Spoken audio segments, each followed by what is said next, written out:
Will the Sangha with great virtues, out of compassion, for the sake of this assembly and all living beings, please turn the wonderful Dharma wheel to teach us how to leave suffering, attain bliss and birth and death, and quickly realize non-birth.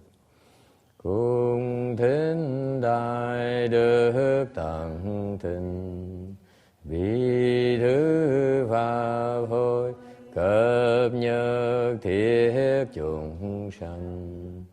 Thính chuyên diệu pháp luân, giáo đạo ngã môn, như há liêu sanh thoát tư, ly khổ đắc lạc, tốt chứng vô sanh. Homage to the blessed, noble, and perfectly enlightened one. Nam mô Saranto Suche Doye Alahadi San Mèo Samputo Xie.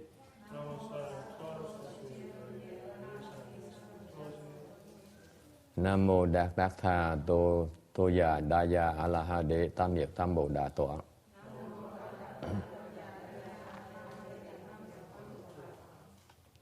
The unsurpassed, profound, subtle, and wonderful Dharma in 100,000 million aeons is difficult to encounter. Now that I've come to receive and hold it within my sight and hearing, I vow to fathom the thus come one's true and actual meaning. Wu shang sheng sheng wei miao fa bai jie wan jie nan cao yu wo jin jian wen de shou zhi yan jie ru lai zhen shi yi. O Buddhas and Bodhisattvas, Venerable Shenhua, Venerable Bhikshunis, all good known advisors, Amitabha. Chư Phật Bồ Tát, Sư Phụ Sang Rần, các vị Bhikshunis, các vị Sang Trí Sư Amitabha. Chư Phật Bồ Tát, kính thưa Hòa Thượng Kiên Hóa, kính thưa quý sư cô và quý vị thiện tri thức A Di Đà Phật. That's our tradition of, it's called a Dharma request. Đây là cái truyền thống mà thỉnh pháp của cái chùa và của cái ngài Tinh Hóa dạy. This is transmitted to us from our teacher, the Venerable Shenhua. Typically, you go to a temple when they speak Dharma. There's no such a protocol for requesting a Dharma at all. Who's doing Chinese?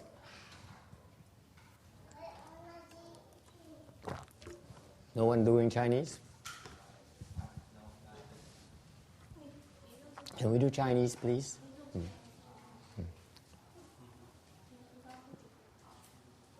We make sure that the Chinese understand their Chinese Dharma. That's where I learned it from.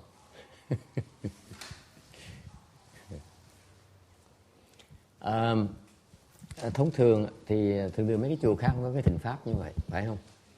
Nói pháp là không ai thỉnh pháp. Thì cái thỉnh pháp này là một cái pháp mà ngài Tinh Hóa ngài đem tới. Ngay bên Tàu không có làm nữa luôn. Even in China, they don't do this. They don't do the Dharma request at all. I went to Taiwan, went to a lot of temples, and they don't have this kind of Dharma request. So only Master Shenhua, my teacher, brought this, brought to his temple and brought it to this country. The rationale for requesting for the Dharma is one of the nicer things you can do. Tại sao mình thỉnh pháp? Thỉnh pháp là tại là một cái việc làm mà rất là tốt. Because what happened is the Buddha spoke the Dharma to help us solve the problems. Phật nói pháp là để chúng ta giải quyết những cái vấn đề khó khăn của chúng ta trong cuộc đời chúng ta. And therefore it's important to show gratitude for the act of kindness. Usually the Buddha does not speak Dharma. Usually the Buddhist tradition is that we don't speak Dharma unless it's sincerely requested. Cái truyền thống của cái Phật giáo mình là có truyền thống là không có nói pháp trừ phi pháp được thỉnh mới có quyền nói. For example, the worldly ways, the people of the world, they like to tell you how much they know. Okay. Cái người thế gian á, người ta thích nói cho chúng ta nghe, người ta biết rất là nhiều. Okay. The Buddhist is just the opposite. We don't know anything, therefore we don't dare tell you anything at all. Thì mấy người Phật giáo thì cách suy nghĩ họ khác. Họ nghĩ rằng là họ không biết gì hết đó. Thành ra họ không dám nói gì hết đó. And we only tell you things, answer you because give you answers because you ask. And therefore, if you sincerely ask for the problem you have, then maybe then we have a reason to try to explain how we can go about. You can go about solving the problems. Thành ra cái tinh thần của cái giáo lý là phải có người hỏi cái vấn đề là gì, thì Đức Phật mấy pháp sư mới nói cho quý vị nghe là dùng cái pháp gì để mà giải quyết những cái vấn đề đó. And this is why in our tradition, in our temple, we ask you a lot. We very often ask you have any questions. Thành ra cái chùa chúng ta nhiều cái truyền thống á, lúc mà nói pháp á, là hy vọng quý vị sẽ hỏi câu hỏi rất nhiều. We allow you to ask as many questions as often as possible. Họ cho quý vị có cái cơ hội để mà hỏi pháp, hỏi càng nhiều càng tốt, hỏi bao nhiêu cũng được hết. And it makes it quite difficult to speak Dharma to you in that sense because our knowledge is limited. Điều khi mà mở cho quý vị cái cơ hội hỏi nhiều như vậy thì có cái khổ, cái người pháp sư cái hiểu biết nó eo hẹp lắm. Tôi không biết mấy pháp sư khác, tôi biết cái hiểu biết của tôi rất là eo hẹp. I don't know about the other speakers, but I do know that my knowledge is very limited. You can tell I don't have a lot of years. Usually the speakers are like very old and lots of gray hair and usually a little bit fat. Thường á, mấy cái pháp sư là phải lớn tuổi hơn một tí, tóc bạc phơ, với lại già một tí, với lại hơi mập, có phải không? Because the Asians, they have this belief that if you're successful, like Tex here, a successful artist, then you're supposed to gain some weight. Your face has to be bigger, and you have to have like some weight, as if you're not hungry for food. You're not short, lacking of food. Thành cái người Á Đông mình có cái truyền thống là tin là mấy người mà thành công á, nhất là mấy người lớn tuổi đứng tuổi á, thì cái thành công thì phải mập ra một tí. Tại vì như vậy là có phước. Because it's a manifestation of blessings. See, the Asians have this erroneous belief that when you have blessings, you're supposed to have plenty of food to eat. Cái người Á Đông mình có cái quan niệm tức cười lắm, có quan niệm rằng những người mà có phước là có đồ ăn rất nhiều. Okay, it's true. You don't believe it. You wouldn't believe it. I go to lunch when I come to the temple. This is a girls' temple, a nun's temple. Chùa là chùa của mấy ni. Thành lâu đô tôi mới tới đây một lần. Mỗi lần tới như vậy, I come here and eat with them. And this person comes and says, Master, try this, Master, try that. Người chuyên môn tới mời, những cái cô này chuyên môn mời tôi ăn. Especially this old nun here. She makes sure that I try everything you bring to the temple. That's why I'm a little bit fat. Okay, and tôi hơi mập một tí vì vậy nữa. So it is the blessings manifest in the forms of food. You have plenty of food. Like Carol likes to make sure that Mikado has plenty of snacks to eat during the day. Am I correct? Yes. Make sure you give him money for that, right? Snacks in the morning, snacks in the afternoon, before dinner, after dinner. Am I correct? See, that's the nature of blessings. Những cái cô thì có người con trai á, có cậu con trai đó là cô chủ trương cô là cô cho tiền cậu con trai đủ đồ ăn để mà mua mấy cái đồ ăn vặt buổi sáng, buổi chiều, buổi tối. Okay? So that's the nature of blessing. This is how the Asians believe. What they don't realize is that too much food is not good for you. cái khổ. Người Á Đông mình cũng hiểu là ăn nhiều quá không có tốt. Okay, but I'm digressing. Let me go back. I tend to do that. You see, I'm buying time because when I go, I speak nonsense so that you have few opportunities to ask questions. Thường thường tôi đi lạc vấn đề tại vì tôi nói tầm bậy tầm bạ để có vì ít thì giờ mà hỏi có cơ hội mà hỏi tôi hơn. But anyway, so because of my limited knowledge, I also request the Dharma as well. Thì vì tôi biết rằng từ cá nhân tôi là cái hiểu biết nó rất là hẹp hòi, rất là ít. Thành ra mỗi lần mà thỉnh pháp như vậy, tôi cũng thỉnh pháp, tôi cũng cầu cho Phật Bồ Tát giúp tôi để mà ngày hôm nay đừng có mất mặt quá trời. So I also seek help. I request the Dharma. I request assistance from the Buddhas and Bodhisattvas and my teachers, so that I don't get stumped too often by your questions and lose face. Okay, so that's the meaning of the Dharma request. Là cái ý nghĩa của cái thỉnh pháp như vậy. Okay, it really works. Trust me. Cái pháp nó hay lắm. Tại vì I don't know about you, but for me personally, there are days where I come, I have no clues what I'm going to talk about, and it must be not coming from me because I certainly don't know all these things. Thành tôi thì cá nhân tôi thì cũng hên lắm, mà tại vì cả mấy năm trời rồi mỗi lần tới hỏi như vậy, hỏi còn mấy câu hóc búa không, mà không biết trả lời sao nữa, bỗng nhiên trả lời được, không hiểu nữa. Okay, we are tonight, that's a long introduction to tonight's lecture. We're lecturing on the Amitabha Buddha, the Amitabha Sutra. Xin lỗi quý vị, giới thiệu hơi dài dòng một tí. Tối nay mình giảng kinh về Phật thuyết A Di Đà. This is the most important sutra in Pureland Buddhism. For those of you who are new to with us, mấy người mới tới đó, tôi muốn giới thiệu cho quý vị cái kinh mà Phật thuyết A Di Đà này là một cái kinh mà đại kinh của bên Tịnh độ. Cái kinh này là kinh rất quan trọng.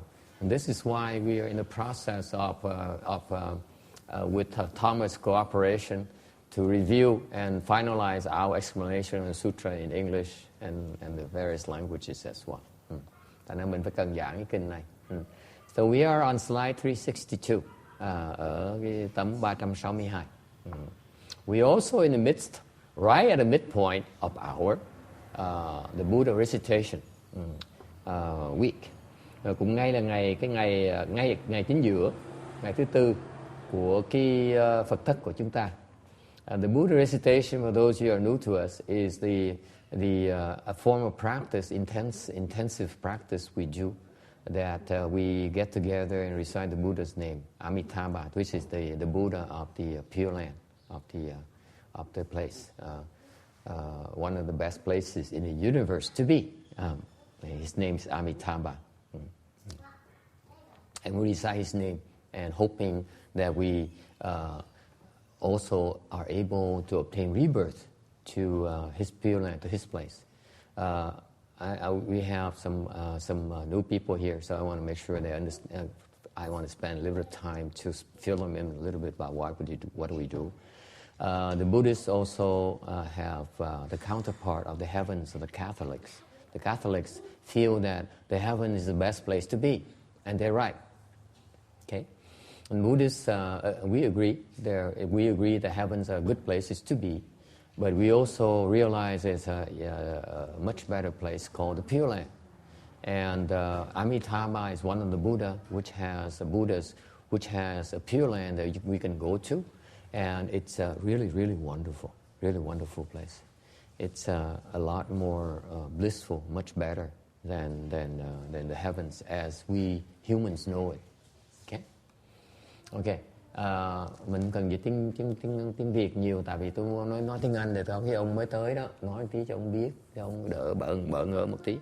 Mình từ bi mình nói cho người ta cho người ta thoải mái một tí. Okay. Any questions or comments so far? Okay. Yes. You're talking about the question of Dharma. Yes. Well, it must be awfully important because, well, for one thing, it's Amitabha's sixth vow. Always must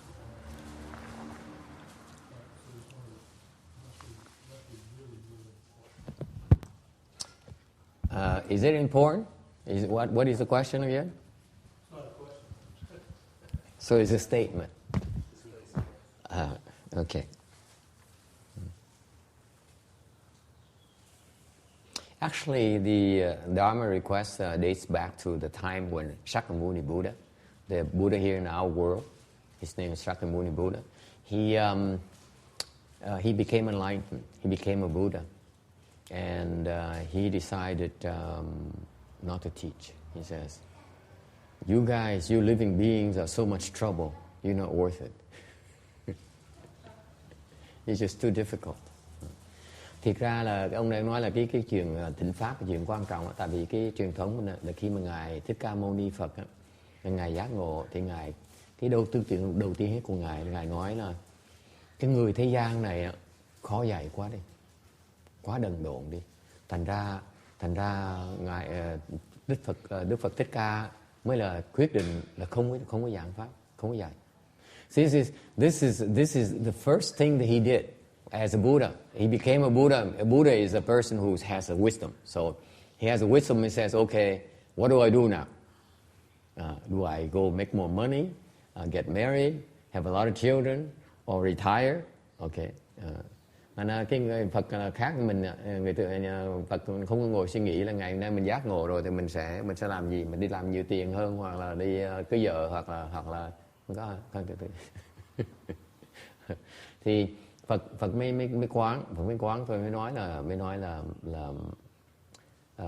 cái người chúng sanh, cái người con người đó nó cứng đầu quá, khó dạy quá, thành ra mà nó đần độn quá, thành cái pháp này nó quá thâm sâu, dài họ không được. Okay. What happened is that he used his spiritual penetration. He has used his Buddha eye. Okay, and he contemplated our world, the people in it, and he realized that we are so full ourselves. We think we know too much,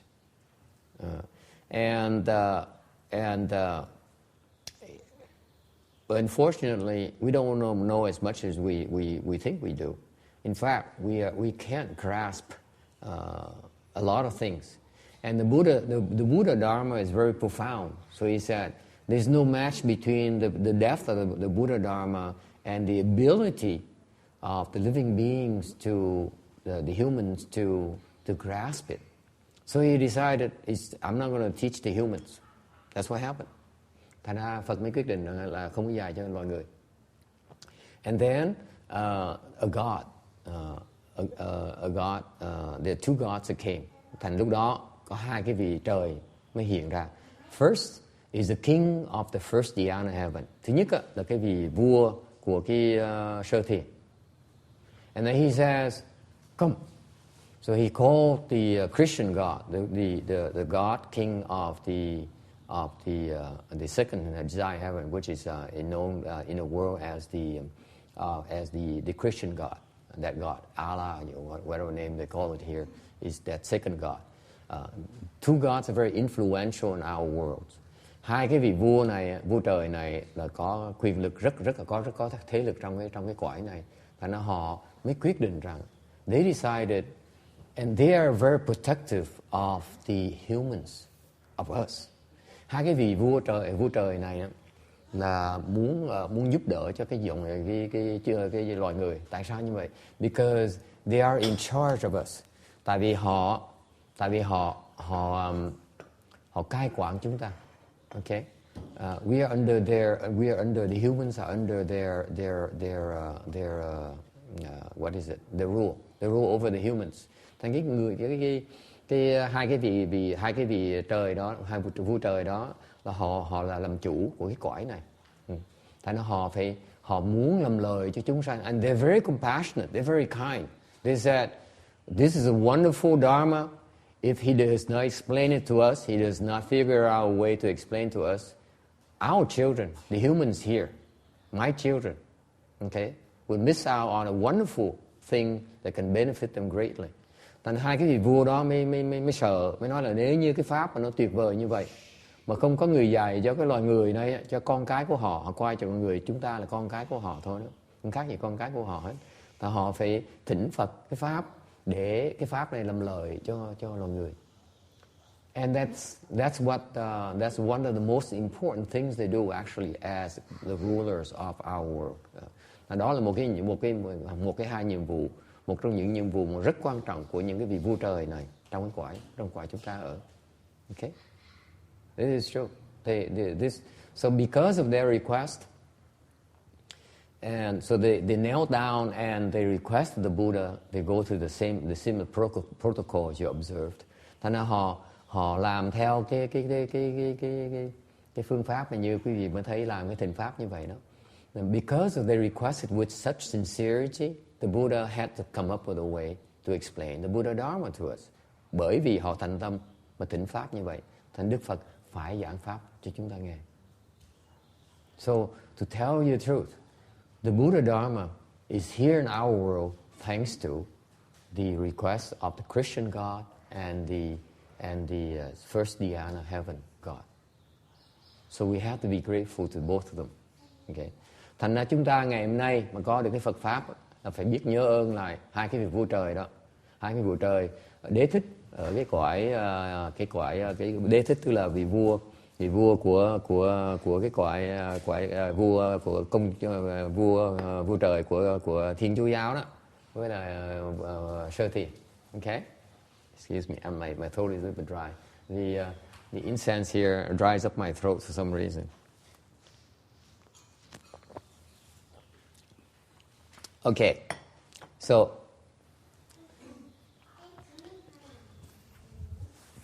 that's why from that tradition on, the left home people, the monks like us, we usually cannot speak Dharma to you unless you request it. Sau này cái truyền thống của người xuất gia cũng vậy, là chúng tôi có cái giới là phải thỉnh pháp mới nói được. Okay.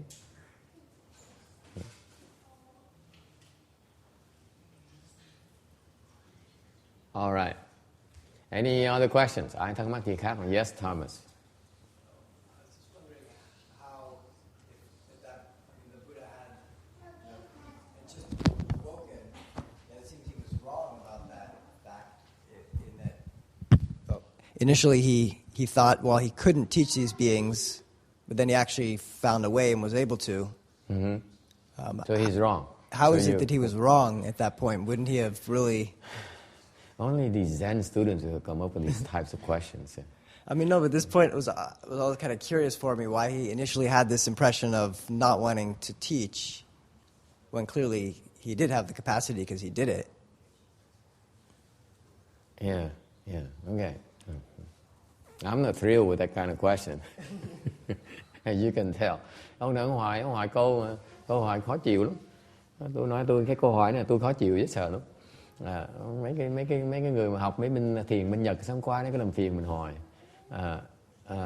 Ông hỏi là tại sao mà Đức Phật là người có trí huệ, tại sao lúc mà nhìn quan sát chúng ta rồi nói là cái tụi này dạy không được, thôi đừng dạy tụi nó. Rồi bây giờ ông bị đổi ý.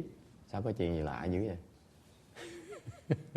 Như vậy Phật có trí huệ là không có trí huệ. So the question you have is that does my Buddha have any real wisdom or not, right?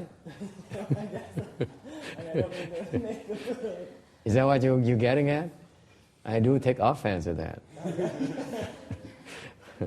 You know, it's my Buddha. Ông hỏi như vậy thì mình giật mình, nó ông chê Phật mình không có trí huệ là sao vậy? Hỏi gì kỳ cục vậy? I always thought there must be some other explanation for that or something that I missed. Yes, text. Yeah, text to my rescue here. Yeah, the implication is that it was just too much trouble. And he was convinced to do it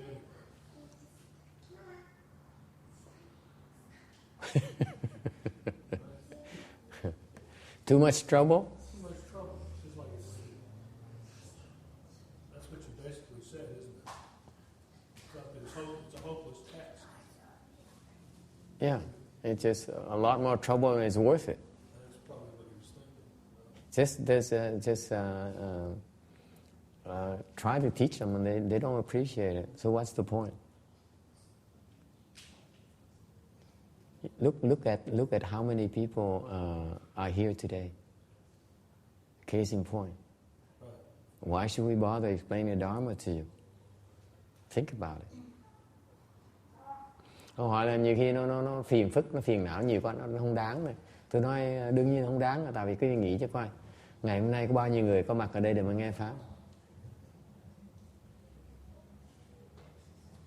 Okay? It's a lot of trouble to explain, to go through the process.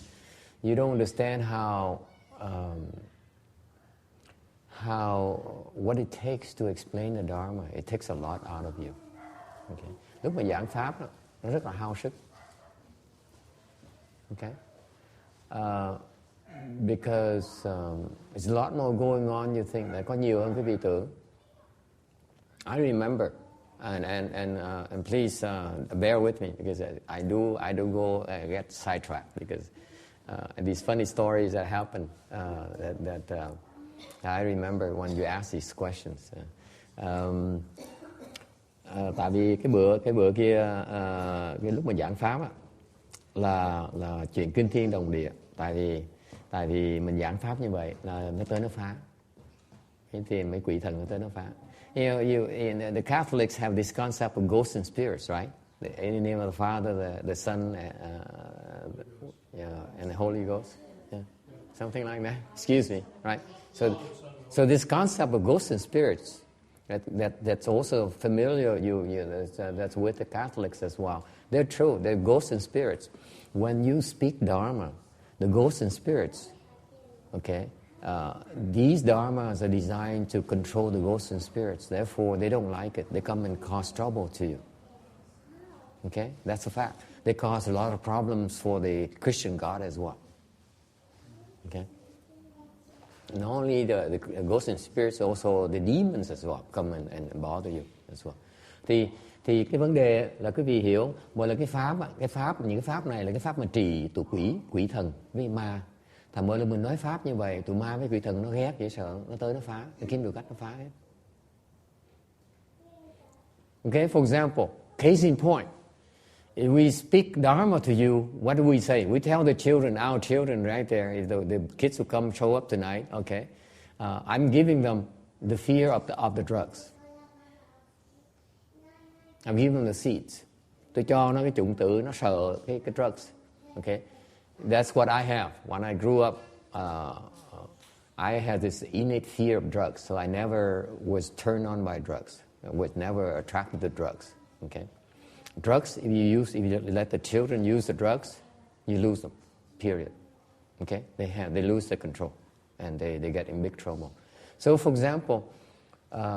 Thì tôi nói ngày hôm nay mà chàng như mấy đứa con nít mà tới chùa mình á, là tôi cho nó cái chủng tử, tôi cho nó cái bố thí cho nó cái chủng tử, nó sợ mấy cái đồ ma túy, để sau nó không xài mấy cái đồ đó. Tại vì bây giờ cái đồ ma túy nó vào trong trường học, nó bán cho mấy đứa con nít luôn nữa, nó dễ sợ lắm, nó phá kinh hoàng. So our Dharma is to help eliminate, deal with these ghosts and spirits who are behind the drugs, and the demons are behind the drugs. Thành cái ma quỷ nó đứng sau lưng mấy cái đồ ma túy đó. Okay? And let me tell you, so when we speak Dharma like that, they do not like it. They come and cause trouble. Mỗi khi mình nói pháp như vậy thì tụi nó tới nó phá. Case in point, my neighbor in across the street is a drug dealer. Okay. Cái nhà bên kia là họ bán xe ma túy, bán xì ke. Actually, the street here, on that side street right there, there's the gate right there. They used to have drug dealers right there, right by us. Until Heng Yang came, they drove them away. It's no longer is the case. So the kids are safe here tonight. Okay, but anyway, so so whenever we have a lot of resistance, so we need to have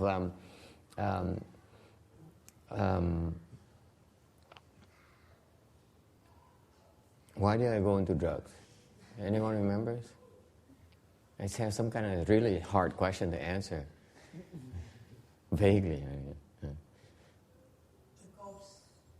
The ghosts? Yeah, the ghosts and demons are behind it. Yeah. And so when we speak Dharma, it takes a lot out of you because these guys come and cause you a lot of trouble. Okay? They're here.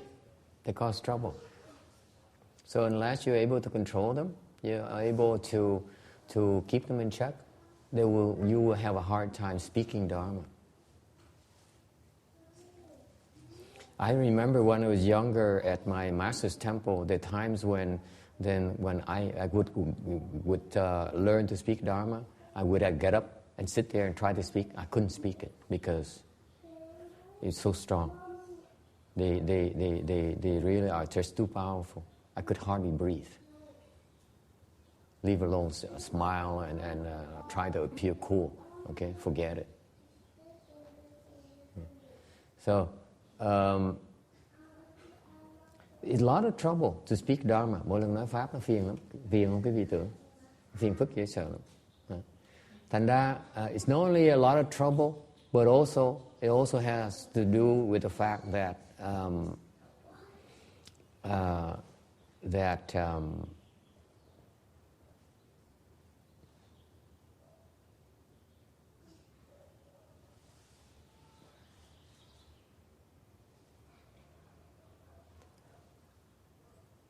it has to do with the fact that deep down, what the Buddha understands is not what we can.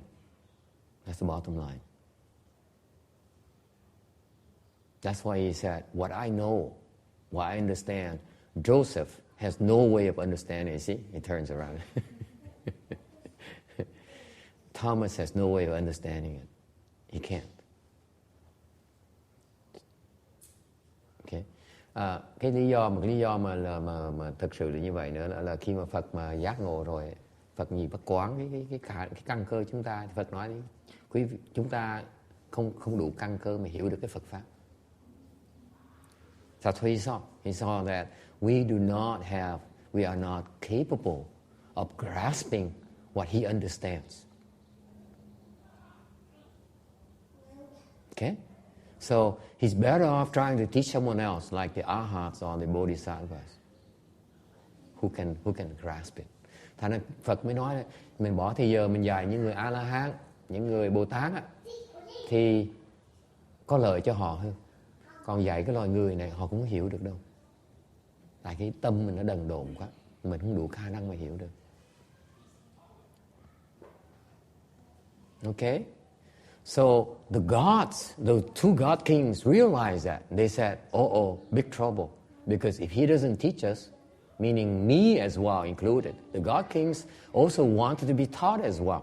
Okay? Thì hai vị trời đó có thần thông, họ biết được cái ý của Phật như vậy, họ lật đật họ tới thỉnh Pháp ngay lập tức. Tại vì họ muốn thỉnh có phải riêng cho chúng ta, mà cho họ luôn nữa.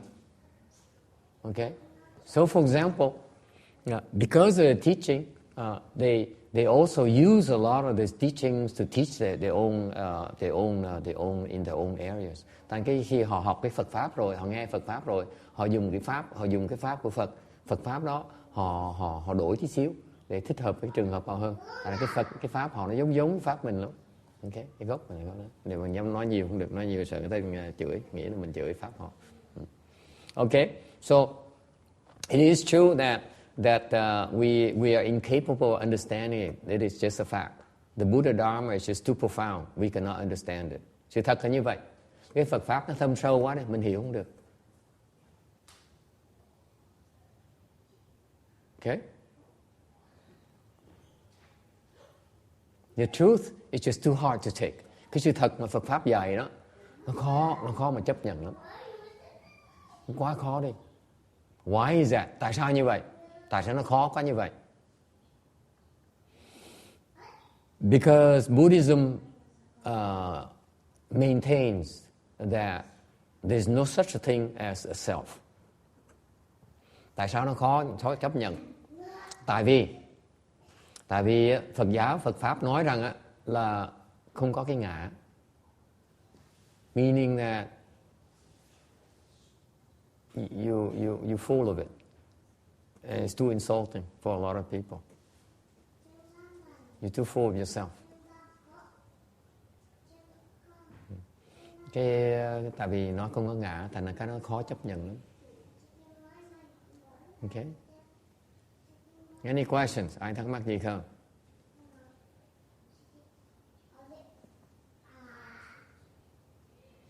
It turns out in a temple or in the churches and synagogues and the mosque,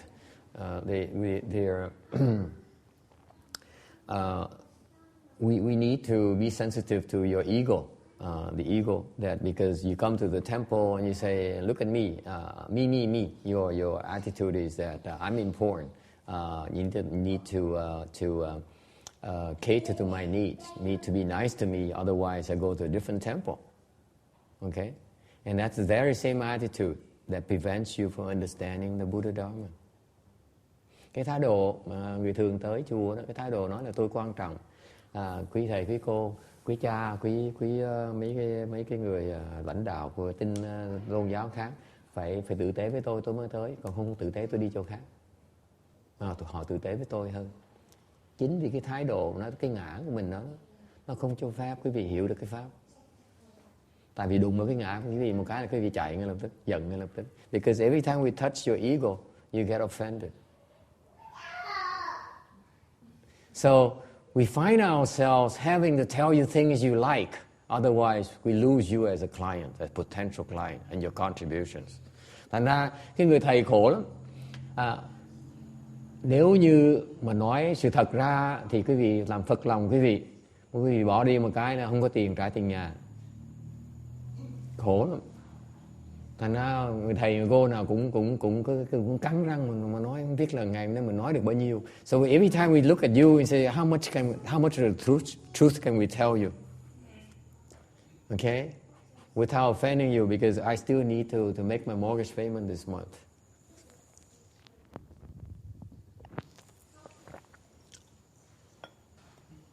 Okay? So that's why it makes it very difficult. This is a fact. This is what you find is that most people, I'm talking about you, all of you. Tôi nói cho quý vị nghe. Cái này thật tôi xin trình bày sự thật mà đối với cái quan niệm của tôi đó. I will tell you from where I sit, về cái tư thế của tôi. Okay? I feel that for a lot of people, my colleagues, is that we need to be careful with you is how much we can piss you off at a time. Okay? Because if we offend you too much, you can't take it. Thành ra cái cư thế của cái người thầy á, khó nói lắm, tại vì mình không biết nói được bao nhiêu, là ngày hôm nay nói được bao nhiêu, để quý vị đừng có quá giận, đừng có lẫy mà bỏ chùa đi. Okay? On the other hand, if we kiss up to you, ngược lại nếu chúng tôi mà nịnh hót cái vị á, okay, then it is against our teaching. Then we're not teaching Buddhism at all. Ngược lại nếu chúng tôi mà nịnh hót cái vị á, là chúng tôi không có dạy cái pháp, không dạy Phật pháp mà dạy thế gian pháp. What we teaching you is the worldly Dharma, not the Buddha Dharma. If we kiss up to you. Mà nếu chúng tôi mà khéo léo quá đấy, hiếu khách quá đấy, thành ra chúng tôi thành ra là dạy thế gian pháp chứ không phải là Phật pháp nữa. So my personal viewpoint, thành ra cái cá nhân tôi, I make sure I offend you a little bit each time. Tại mỗi lần mà tôi nói pháp mà tôi cố ý tôi nói Phật lòng một tí, cái việc Phật lòng một tí để cho có tí Phật pháp. So that way I can be assured that I'm probably speaking a little bit about the Buddha Dharma, not always the worldly Dharma. Làm như vậy thì ít nhất có một tí Phật pháp đi theo với là cái thế gian pháp. Okay?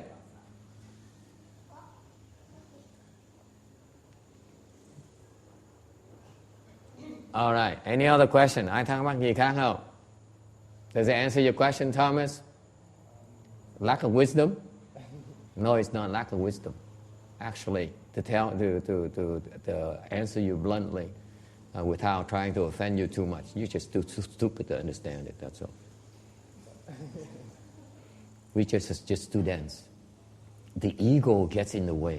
Cái lý do mà thực sự là như vậy là cái ngã mình đụng nó không được. Đụng nó quá, nó lạy, nó bỏ đi. Phải không sư cô?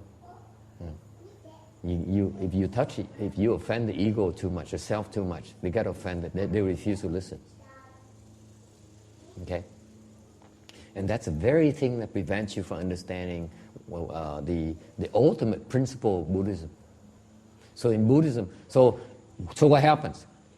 The Buddha got into a bind because these two God kings, remember, they requested the Dharma, so he had no choice. He has to explain it to us. Thành ra chúng ta hên lắm. Đức Phật nói chúng ta không đủ căn cơ để mà hiểu được. Okay? Đức Phật remember the Buddha only has 80 years. Đức Phật lúc mà tới Đức Phật biết mình chỉ sống được 80 năm thôi. And he says, in 80 years, I have no way of trying to teach Carol and turn her into a Buddha. Okay, so forget it. Đức Phật mới nói là cái cô này 80 năm dạy cô 80 năm cô không thích cái nào làm thành Phật kịp hết, thành vô ích, dạy làm gì? Okay. So that's why he decided not to do it. But then he got into trouble because the kings, the God kings, realized that. He said, boy, I need to protect my children. So they requested the Dharma to the Buddha. So what the Buddha had to do, he says, because it's requested, then the Buddha has no choice but explain the Dharma with the different groups of potentials. Thành vì cái đặc biệt hay chỗ đó là cái pháp tình pháp nó hay chỗ đó đó. Tại vì như vậy này, vì hai cái vị vua trời đó thỉnh pháp với Phật, thành Phật bị kẹt. Phật nói là bữa trước là Phật chê chúng ta, nói Phật chê cô hiền nhã dốt quá, vui dạy cô không cách nào cô giác ngộ được hết.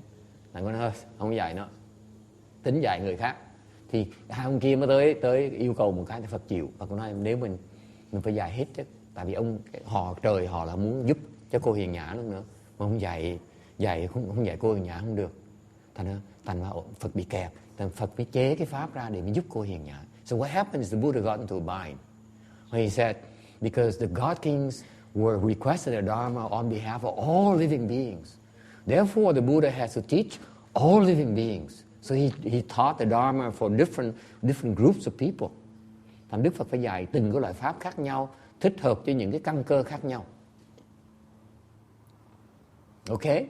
So for example, he would teach the gods, the heavenly Dharma. Thành Đức Phật có dạy những cái pháp của cõi trời.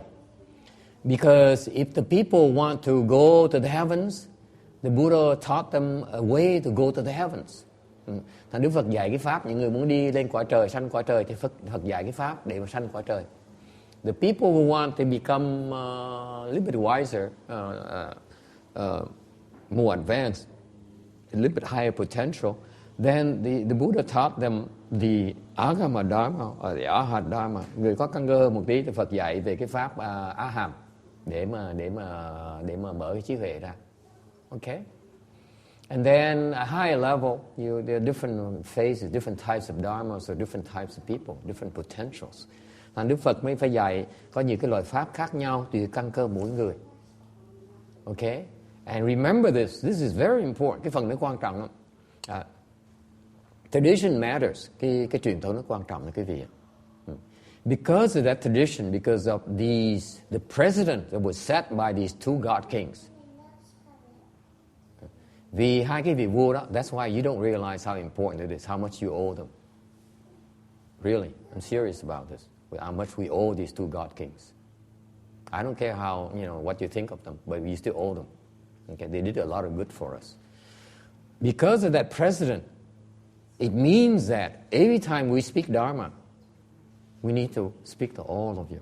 You can't say that. I only speak to the people who give me the most money. Okay, I will take care of the people, my great patrons. I serve the people who are good to me. You have to speak the Dharma to everyone, including the ones who are not good to you even. Vì cái truyền thống đó, quý vị phải nhớ, mình phải nhớ ơn hai cái vị vua đó, hai vị vua trời đó, vì họ thỉnh cái pháp, thành Đức Phật bị kẹt, phải chế cái pháp, phải dạy cái pháp cho từng cái căn cơ khác nhau. Ok?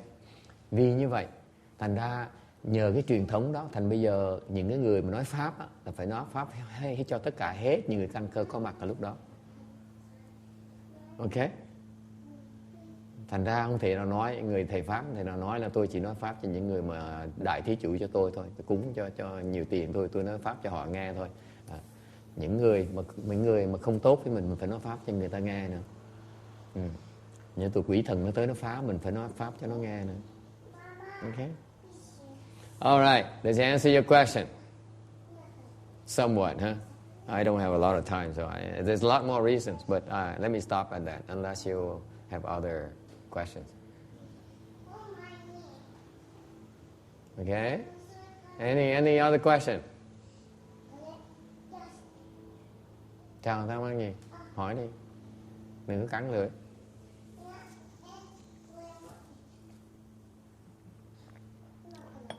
Okay.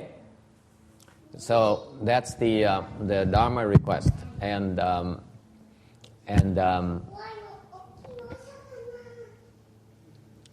the other reason that I forgot to tell you is that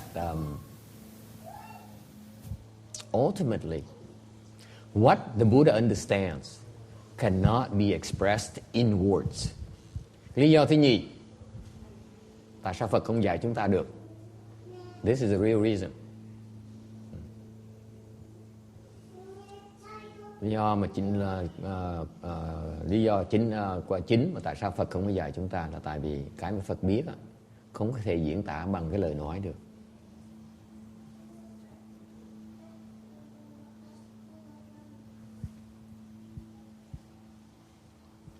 If I can't explain it to you, you need the words to understand it. And what the Buddha, what he understands, his wisdom cannot be expressed by the words.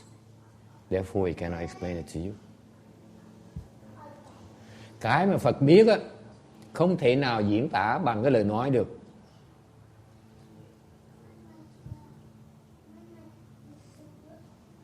Thành ra Phật không thể nào giảng cho mình hết. Không cách nào giảng được hết. Any questions? Ai thắc mắc gì không? Hỏi đi. Yeah. Bạch thầy, A Di Đà Phật. Bạch thầy đó, thuyết pháp đó, rất là khó nghe. Người ta không có căn cơ, người ta không biết nghe đâu.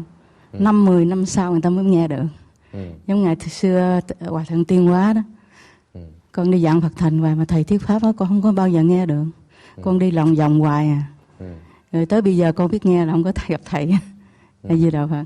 Bây giờ không thích nghe như thường hả? Hả? Bây giờ biết nghe. Bây giờ mới thích nghe.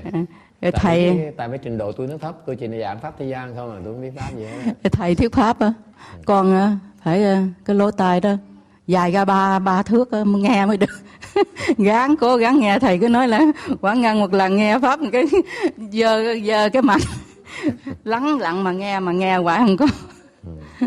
Bây giờ cũng nghe rất là nhiều rồi thầy. A Di Đà Phật. She said that she's a disciple of my teacher, Venerable Shenhua, from City 10,000 Buddhas. And she used to, she's even a longer, she's a disciple of him a lot longer than I am. She used to come and listen to him, and she couldn't listen to him. She couldn't listen to his Dharma talks. So now she comes here frequently to listen to my Dharma talk.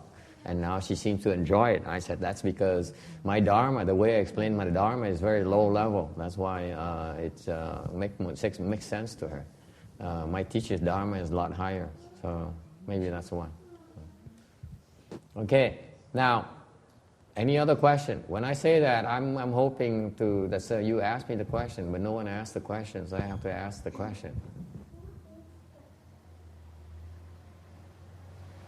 If what the Buddha knows cannot be expressed in words, how is he going to teach it to us?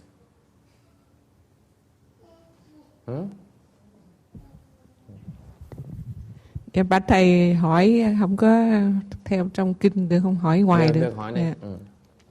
Dạ, bạch thầy dạy cho chúng con biết cái mục tiêu của Phật thất với thiền thất khác nhau chỗ nào, mà sao chúng con tu cái nào cũng mệt quá, cũng đau chân quá, mà không biết mục tiêu nó khác nhau làm sao. Okay. Thì tôi nói xong cái phần này xong tôi trả lời câu đó sau ha. Tôi nói xong cái phần này cho nó xong đã.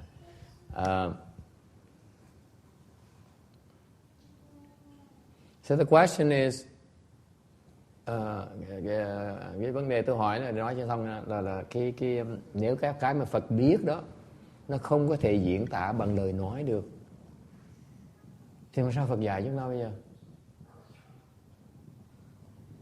Đúng không? Mình phải nghe lời nói mình mới hiểu được. Mà Phật nói cái tôi biết không thể nói được, sao dạy mình bây giờ? Does it make sense? The question, Thomas, is it clear? The question is, if what he knows cannot be expressed by words, cannot be spoken, why does he bother speaking the Buddha Dharma to us? Because we can't understand it anyway. So what's the point? Tại vì cái Phật nói, cái trí tuệ của Phật, cái Phật biết không thể là diễn tả được, thì tại sao phải nói Phật pháp làm cái gì? So what's spoken is not the Buddha Dharma.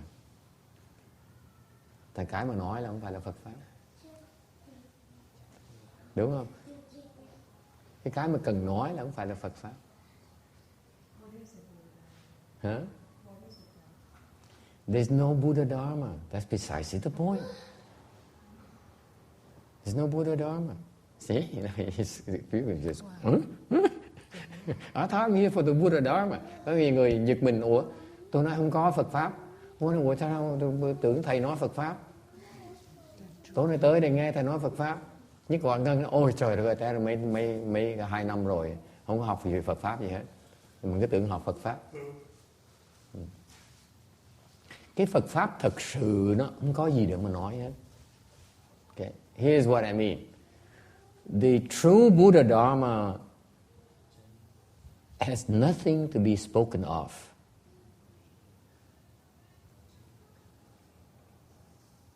Only because he's requested, he has to explain to you, teach you Dharma to help you fix your problems. Thành ra tại vì bị thỉnh pháp, thành ra Phật phải giảng nói cho chúng ta những cái phương pháp để mà giải quyết những cái khó khăn trong cuộc đời chúng ta. Thành ra cái Phật pháp nó chỉ là để giải quyết những cái vấn đề khó khăn mà chúng ta giải quyết không được thôi. So the Buddha Dharma only exists as a solution to the problems that you cannot fix yourself.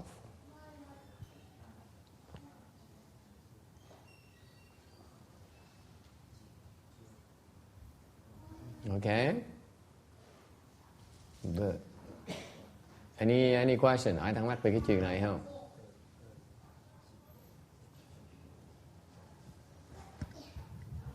Okay, so everyone is confused about this, the solution to your problems. You don't have any problems, I guess. Yeah.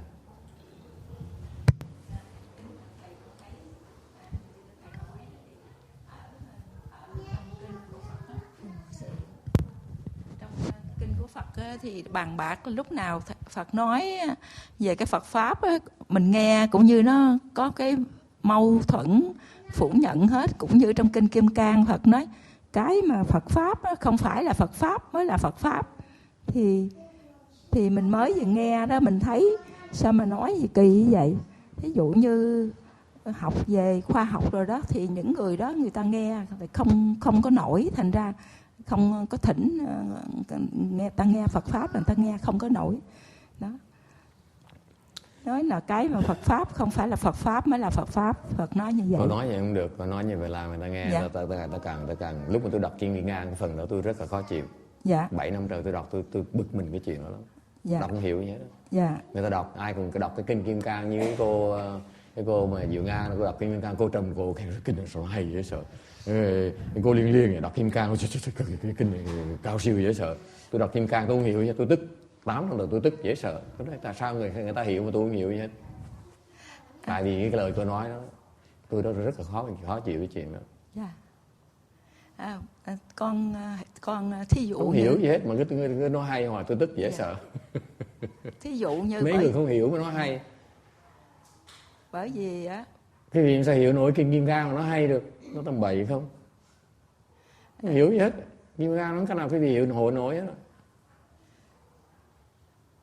Thì con thấy cũng như cái lời của Đức Phật nói trong 49 năm ta không có nói một lời nào đó, đó cũng làm cho người ta cũng bể óc, người ta suy nghĩ cái lời đó. Nhưng mà nếu nó không có hợp, nó không có đúng, không phải đúng lúc mà nói chuyện đó, không nên nói như vậy nó lạc cái đề tài. Cái mà tôi nói là làm sao cái vấn đề mình nói ngày hôm nay là mình làm sao để hiểu cái ý của Phật bây giờ, mình sao mình có được cái tri kiến của Phật bây giờ. So the bottom line is this: if you spend the time to look at the Buddha Dharma, the objective is to try and understand what the Buddha understands, right? That's the objective. What does he know that we don't? Thành quý vị nhìn Phật pháp á, nhìn cái kinh điển á, thì cái phải có tự nhiên sẽ thắc mắc, muốn biết là Phật biết cái gì mà tôi chưa biết, mà tôi không biết được. Tri kiến Phật là cái gì? Okay? And that makes it very difficult because remember, it cannot be expressed. Cái thành cái pháp nó khó dạy như vậy, tại vì nhớ cái pháp á là không thể nào nói được. Ok? Cái mà không biết á nói không được. Mà sao mà chỉ cho nó biết bây giờ? So how do we teach you? How does he teach you to understand the same thing he does? This is so beautiful about the Buddha Dharma. Thành ra cái này cái hay của cái Phật pháp ở chỗ đó đó. Nó thú vị cho đó. Nhiều Nga thấy không? Nói không được. Mà không nói thì nó không cách nào nó hiểu được. You see, it cannot be spoken. But if it's not spoken, you cannot understand it. It's a real dilemma. So when he speaks the Buddha Dharma, what is he speaking of? Thành ra nói không được mà phải nói. Thành nói cái gì bây giờ? Nói cái phương pháp mà quý vị làm theo đó sẽ thấy ngay lập tức. Hay không? Phật pháp thấy hay dễ sợ không? Chỉ cái vì cách làm chứ không phải cách nói. Thú vị không? Cái người mà nói không biết gì hết rồi. Người làm mới biết.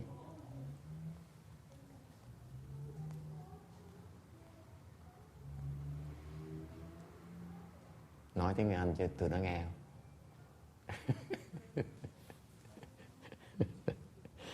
I asked whether I should explain that in English. Are you translating? Oh yeah, we translate. Okay, this is very. So you can't express it. So what are you going to express?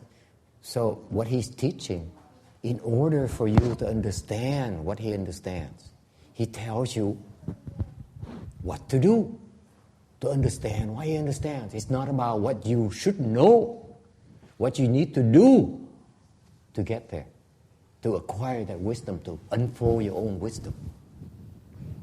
That's the cleverness of the Buddhist teaching. It's not about knowing. It's about knowing what to do to understand. This is the difference between worldly knowledge. Worldly knowledge is I know what it is, okay?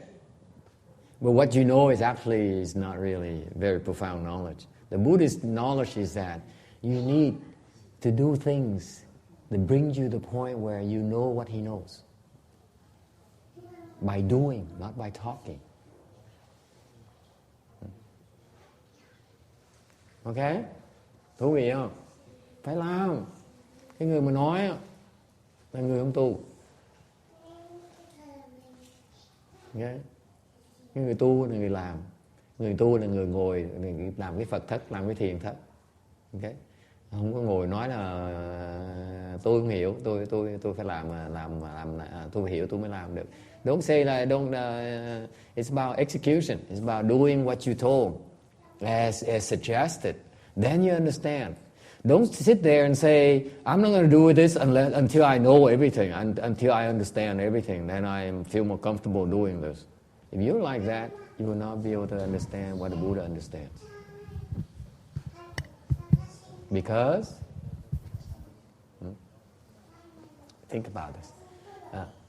Thành ra nếu quý vị mà nói là đừng nói rằng là thầy phải giảng cho tôi nghe hết tất cả, tôi phải cần làm cái gì rõ ràng, chắc chắn là cam đoan với tôi làm như vậy tôi sẽ hiểu được, tôi mới chịu làm. Còn mà thầy không giảng cho đàng hoàng, không rõ ràng tôi không làm đâu. Ok? Nếu mà có thái độ như vậy không bao giờ hiểu được hết đó. Tại sao vậy? Why? Have you figured it out yet? Thomas, why? Why not? What's the question exactly? Yeah, never mind. Okay. Sao? My white chick. What? Why not? Tại sao không? I'm challenging you. Come on. You requested the Dharma, now I'm requesting the Dharma from you. Hồi nãy quý vị thỉnh pháp tôi với tôi, giờ thỉnh pháp quý vị lại ngược lại. Thầy là có rất là dân chủ. This is a very democratic. I can request Dharma from you as well. Why not? If your attitude is that you better tell me everything you tell me the whole thing, and so that I feel more comfortable, I feel confident that I can trust you, okay? And this is the right thing. Otherwise, I won't do it. If you're like that text, you can't make it. Why not? Why not? See?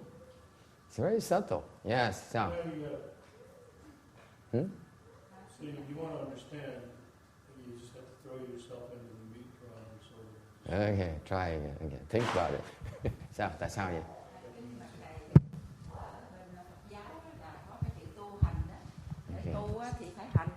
Okay.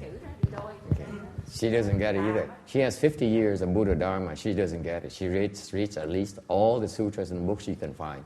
Okay, from all different authors. She doesn't get it either. Có ai khác biết không?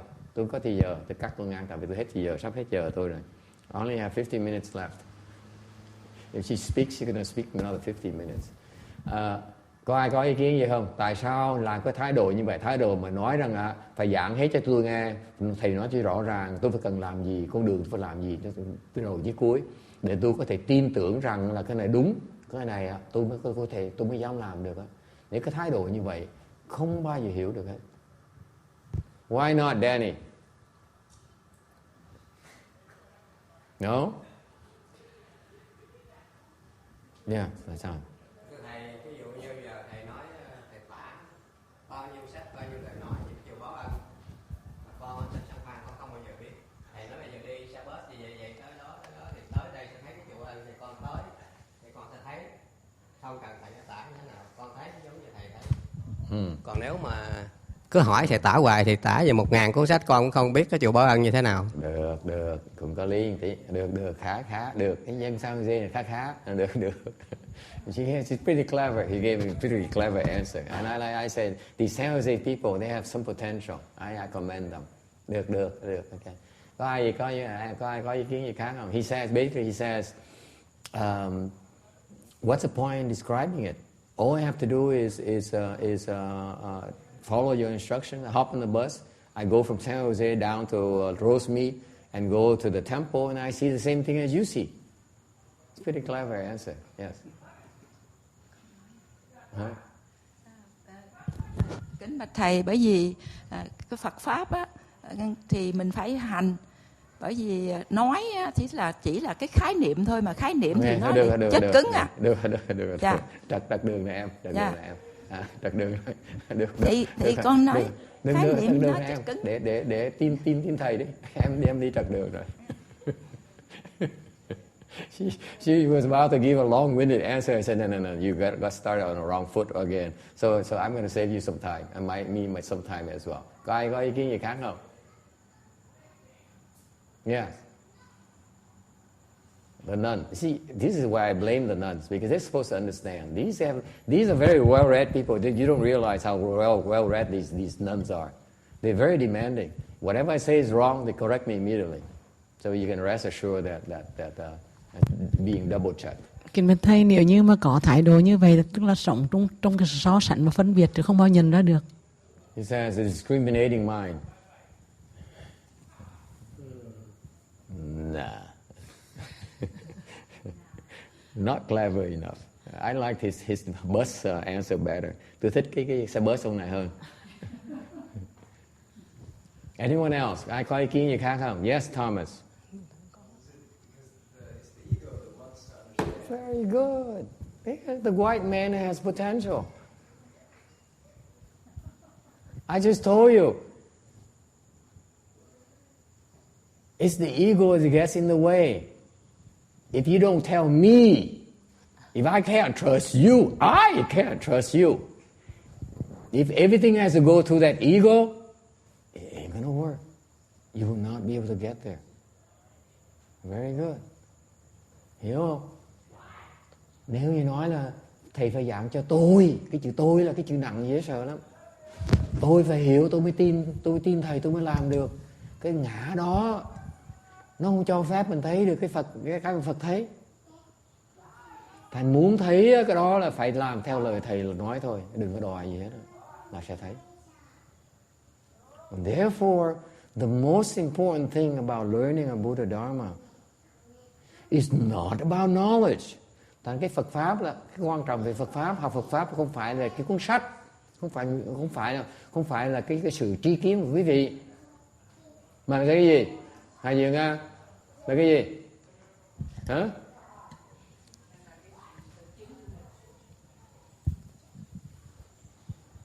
So it's not your knowledge, it's not the books, it's not how many books you read. What is it then? What's the most important thing, Thomas? I see you can repeat your feet here. Just following the instructions of your teacher. That's it. It's about the teacher. Cái vị thiện tri thức. Bởi cái ông này nói nó khôn dễ sợ lắm. Ông nói là tôi không cần biết, tôi leo xe bus thôi. That's why I like his answer. It's so clever. He says, I don't care, I don't need to know. I hop on the bus and get down to Rosemead and go to the temple. I see the same exact thing. Such a clever answer. Cái lời trả lời khôn không thể tưởng được. Người nó có tí trí huệ nói. Trong già lũ khù chứ còn có trí huệ thiệt á. I said, not bad for an old man. It's pretty good, very clever. You got that text? Just do it. Don't try to think too much about it. Don't try to understand too much. Because if you go there and you open your eyes, you see exactly the same thing as the next person. It's you who stop yourself from going. You say, oh, I don't like this here. It's not. I don't like it. Thấy không? Thấy cái lời trả lời khéo dễ sợ, khôn dễ sợ. Chỉ theo lời làm thôi. Chỉ làm thôi. Cái người mà ngồi nó suy nghĩ tôi phải biết, tôi phải hiểu. Có đúng là sai, cái đó là con ngã ở trong đó, là không cách nào thấy được hết. Chỉ cần làm thôi. Thành ra cái hồi nói cái tinh thần đó nó dẫn tới cái lời trả lời, câu trả lời của câu hỏi Phật thất với tiền thất là gì? Nó có khác gì á. Chỉ làm thôi. Thế thầy trả lời là gian dễ sợ không? Thay vì ngồi phân biệt cái thầy tránh luôn.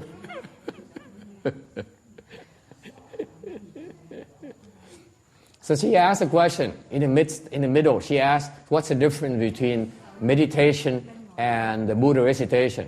We spent a week doing meditation, a week doing the Buddha recitation. So what's the difference? I said, the difference is no difference. I gave him a quick answer, quick and dirty answer. I gave her a quick and dirty answer. I said, there's no difference. You just do. Just go when we do chant, when we do meditation, you meditate. When we recite the Buddha's name, you recite the Buddha's name. There's no difference. Just do. Okay? Any other question? Ai thắc mắc gì khác không?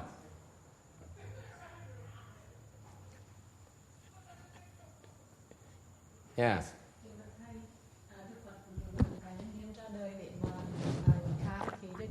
Thấy được tri kiến Phật.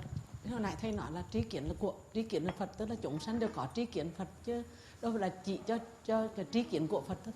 Tri kiến Phật là tại vì chúng sanh quá mê mờ, cho nên khi nãy thầy nói là có 7 phương pháp là mình sẽ làm để thấy được tri kiến Phật của mình, vâng thưa thầy.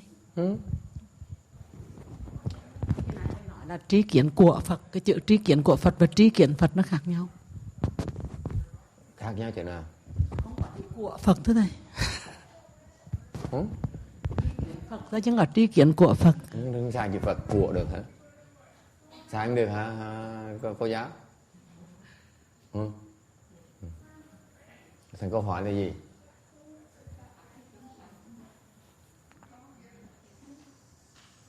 Sao là một được, nói tầm bậy không? Đối với Phật là một, còn quý vị là hai. Làm sao mà nói một được, nói tầm bậy không? Nói mà ai mà tin được? Sao cô mà giống Phật được?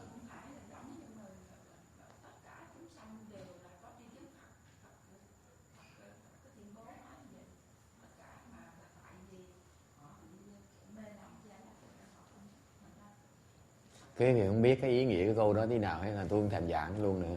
Giảng quý vị mấy bí mật tôi biết hết rồi, bữa nào không cách nào mà làm tiền được nữa. Cái này gọi là khai vị thôi. Sao bữa nào phải có mở restaurant sao?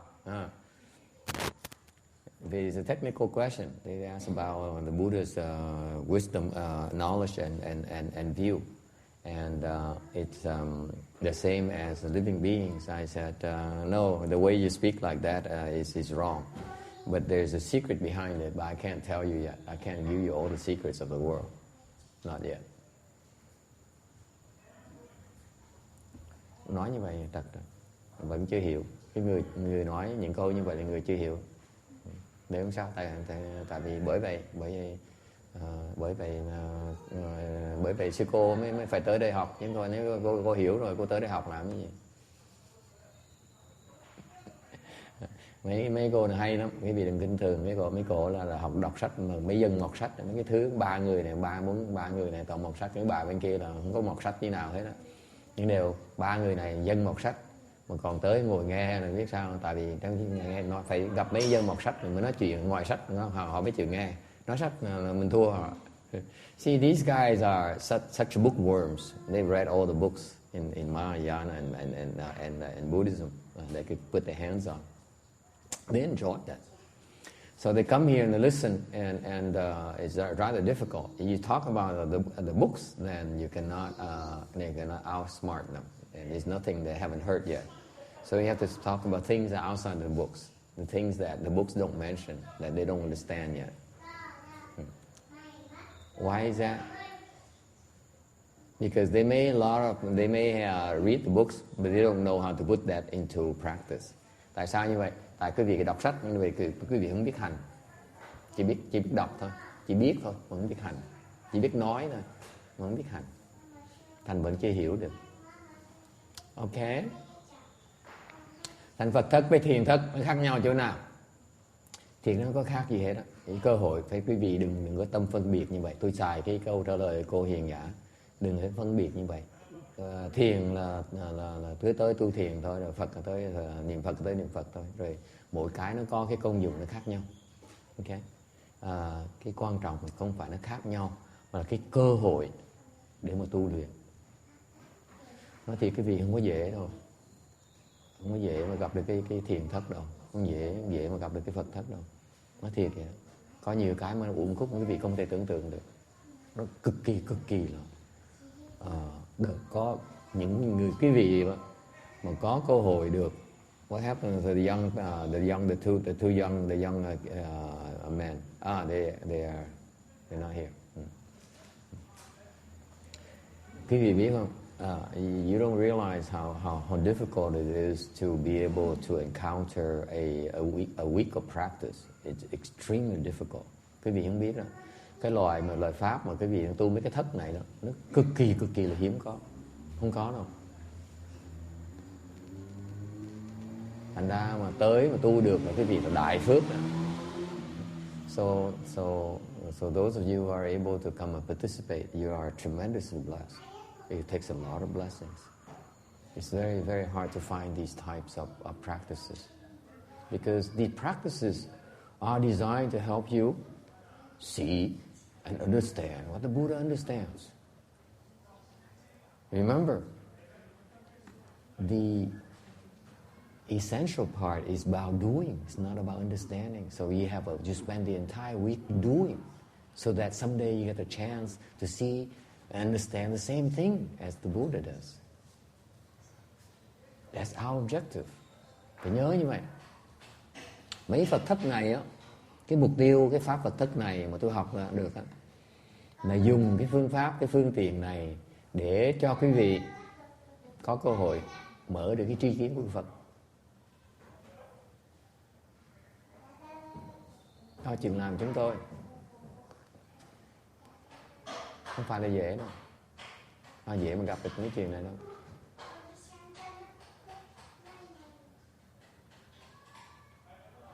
Okay. Bao nhiêu nó có bị eo hẹp hết đó. Cái chùa này nó chứa được vài chục người, chùa sau chứa được 100 người, chỉ được 100 người tới thôi, tới nhiều không được. Ok. Như cái kim tháp tự á, nó trên đỉnh nó mới tới được thôi. Okay.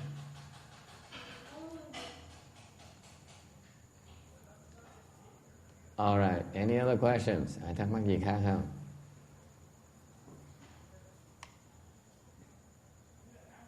All right. If you have no questions, I can go back to the sutra. Không ai mà thắc mắc thì tôi giảng kinh tiếp. No questions? 有问题吗？有没有？对。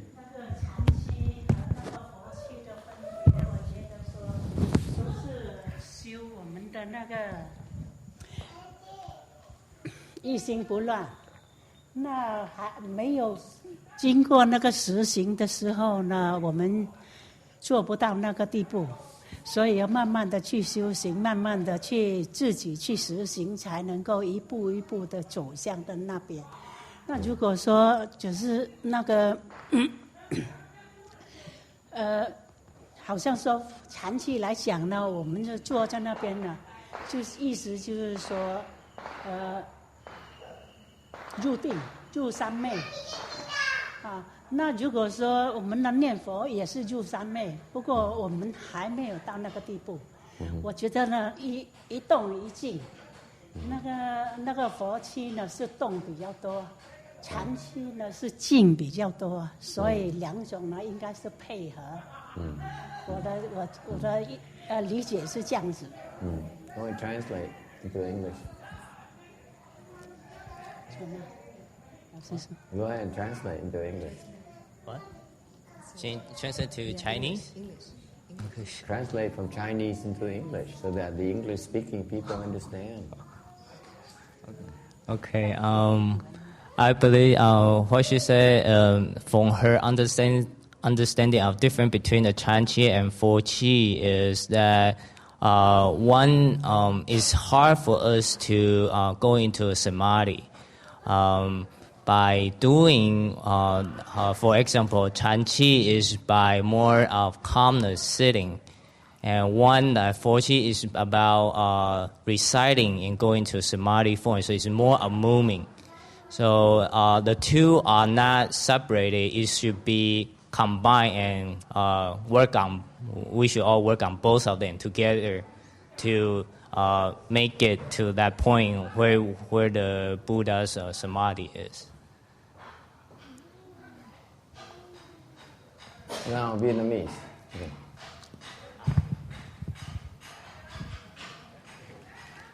What? What's so funny about it? Why do I need to learn Chinese and they don't need to learn Vietnamese? What's so fair about it?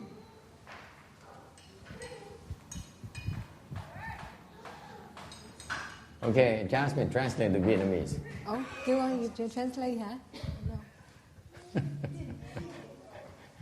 Don't look at me.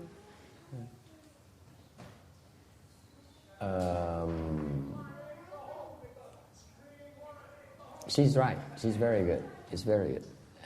She's right. It's just a different way to work at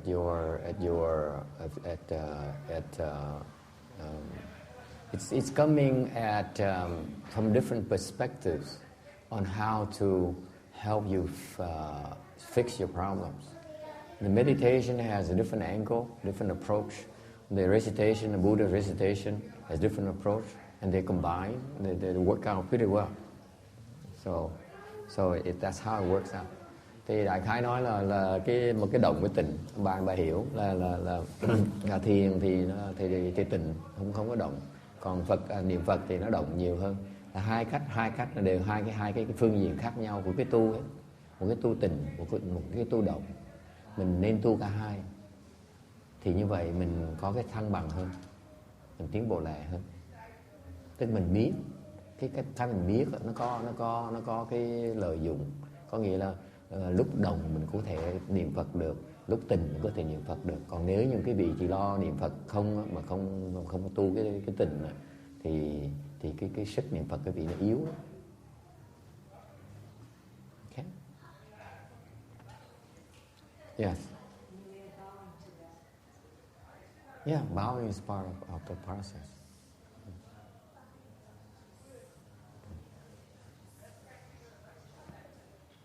Yeah. Okay. Any other questions? Yeah, go.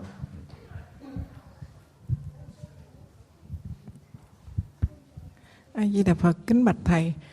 Theo con thấy những cái khóa thiền thất và Phật thất thì con cũng có cái duyên được tham dự, mà con thấy điều như thế này. Thiền thất thì nó có mệt theo thiền thất, mà Phật thất nó cũng có mệt. Mà theo con nghĩ á, cái mệt này á, cái nó làm cho mình sẽ bớt bị vọng tưởng. Từ khi mình khỏe mình nghĩ lung tung hết à. Mà lúc mệt là chỉ còn nghĩ để hít thở. Cái đó là con nói về bản thân con á. Chỉ để hít thở rồi mình tiếp tục cái pháp môn mình đang thực hành. Thì cái điều con hôm nay con kính thỉnh thầy á, là chỉ giáo là nếu mà khi tu như vậy á, con nghĩ cái cuộc đời con người sao nó nhiều vọng tưởng quá. Vậy là có khi nào mình sẽ hết vọng tưởng không? Cái điều thứ nhất. Cái thứ hai nữa đó, thì trong đời này kiếp này á, như chúng con tu như vậy có cơ duyên để tri kiến Phật có thể được khai mở trong đời này kiếp này. A Di Đà Phật, kính bạch thầy chỉ dạy. Cơ duyên được khai mở gì? A Di Đà Phật, kính bạch thầy, khai mở tri kiến Phật nữa. Tri kiến Phật. Ok. Kiếp này hả? Ok, trả lời dễ. Kiếp này thì khỏi đừng có hòng em. So she asked, the question is when you're tired, one of these recitation, these practice sessions, they're grueling, and you get tired, and her own experience has been that when she gets that tired, then it really reduces her false thinking. She reduces her thinking up here, and she asked two questions. She asked two questions. Number one is how come we think so much up here? Why is it our head keeps on spinning like crazy all day? We can't stop thinking. Is there a way to put an end to it? And the other question is there a chance for us to obtain the Buddha's wisdom and knowledge this lifetime? Okay, and I said, for you, forget it.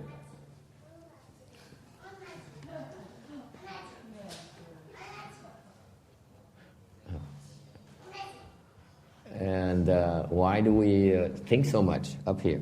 Why are we constantly always, our head is always thinking, we're thinking about something?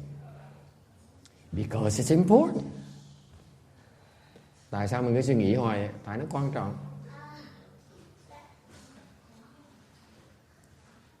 Đúng không? Right? You're thinking about it because it's important to you. Right? You're not going to think about something that's not important.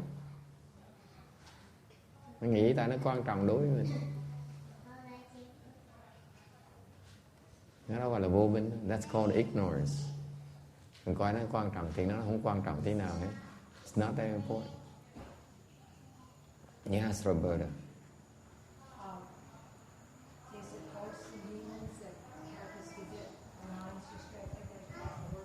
I can't hear you. I think it's a drug group again. Is it the ghosts and the demons in there messing with keeping us distracted? Yeah, they do. More often than you think. Yeah, more. So that's one of the reasons. Okay. But you don't want to talk like that because it scares people. Oh, okay. We're not as in control as we think we are. Nói là tại vì quỷ thần nó giật dây mình. Tôi nói cái gì thì là quỷ thần giật dây mình hoài, mình không biết, mình cứ tưởng mình tự chủ thì nó cứ giật dây mình hoài, mình chịu thôi. They're constantly pulling strings because they can see us, we cannot see them. Họ thấy mình được, mình không thấy họ được, mình thấy mình thiệt thòi ngay lập tức. You are at a disadvantage right away. They can see us, they cannot see them.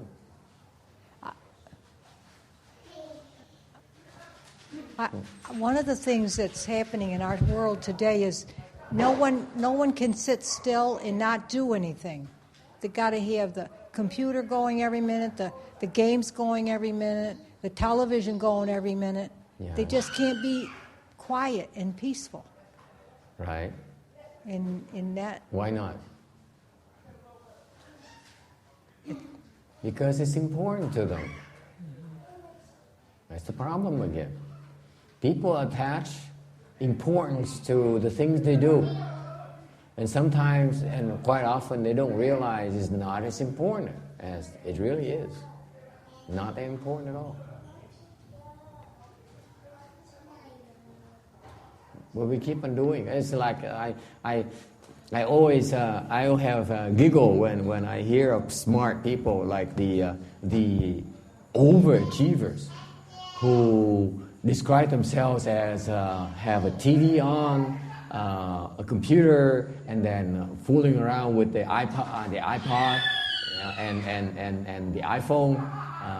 I think with Christy it's the iPhone or the iPod, right? You're the iPhone person, aren't you?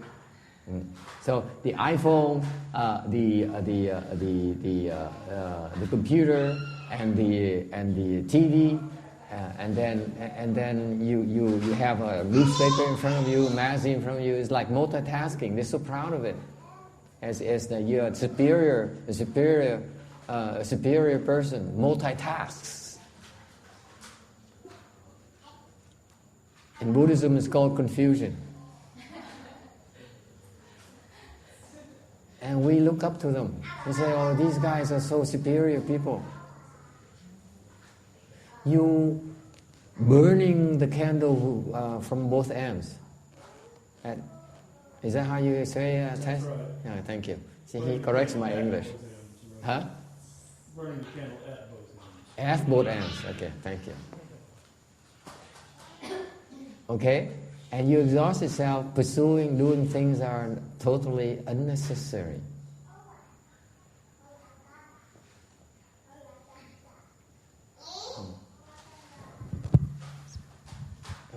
Có người nói là có nhiều người ta bận rộn với sợ thích làm này hay là làm cái nọ, không thể nào ngồi yên được, thầy sẽ làm cái chuyện gì. Tôi nói phải ngồi yên. Có những cái người cái xã hội này, cái thế gian pháp, thế gian này, người ta tôn trọng những cái người mà có thể làm nhiều việc cùng một lúc. Có những người, nhất mấy người giỏi trong cái xã hội này, họ khoe họ có thể vừa quay tivi nè, vừa đọc báo nè, vừa nghe nhạc nè, vừa nghe điện thoại nè, vừa gói computer nữa, làm một lúc như vậy, như là rất dễ dàng, đụng trả lời điện thoại xong rồi bấm đến computer rồi nghe nhạc của Chopin. Cái đó họ rất hãnh diện với cái gọi là cái khả năng có thể làm nhiều việc cùng một lúc. Cái Phật giáo mới gọi cái đó là mê muội. Mình nghĩ chuyện mình làm không quan trọng, toàn làm mình phí sức mình làm toàn chuyện tầm bậy tầm bạ không, chả có lợi gì hết, chỉ chết sớm hơn thôi, bệnh hoạn nhiều hơn tí thôi. Okay, any other questions? No questions? Okay. How can we talk about nothing at all over almost 2 hours now, an hour and a half? I mean, we didn't really talk about anything at all. 1 tiếng rưỡi rồi, mà nói chuyện tầm phào không à? Huh? I can't believe it. Bạn Ngân có chuyện gì kể không? Will you have any stories to tell us? Any questions? Any comments? Yes, Thomas. Yes, Carol. Let's give Carol a chance in the back here. You mentioned that it's important just to find a good teacher and follow, what you do without thinking. But my question is, how important it is to keep the 5 precepts? How important is to keep the 5 precepts? Yes. It's not that important. See, that's part of my commercial side of me. I don't want to piss you off too much. I'm just kidding. Câu hỏi là cái ngũ giới, giữ ngũ giới quan trọng chừng nào? Tôi nói là không quan trọng tí nào hết á. Thì tôi mới thú thật ngay lập tức tôi nói là tối nay thầy sợ, thành thầy phải định đầm một tí. Chứ thôi người ta bỏ đi rồi mình mất khách hết, không được.